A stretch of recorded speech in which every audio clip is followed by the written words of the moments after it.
Hey guys, welcome back to the channel. Today I'm doing a quick review on these little fast chargers I just received. I want to give you an idea what they look like. This is how they come. Just like you see here, there's two bricks that come, USB-C on one side. Come with two sets of cables. Just like you see here, they're roughly 4 feet long each.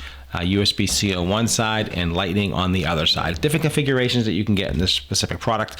The two bricks comes in a 2-pack, just like you see. 2 brick chargers and 2 sets of cables, just like that. And they work for pretty much any phone, iPhone 12, 13, 14.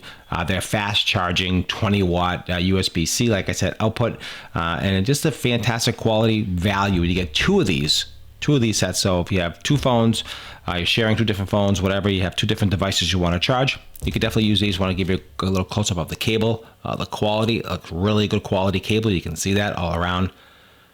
Nice quality, very well made. The brick is really nice as well. Here's the port for the USB-C right here, all around. There's the plug. Really nice quality, made out of high quality plastic. And these are nice, flexible, good quality wires as well. So definitely highly recommend these if you're looking for something to charge your phone real quickly. Definitely the way to go. Thanks for watching this quick review.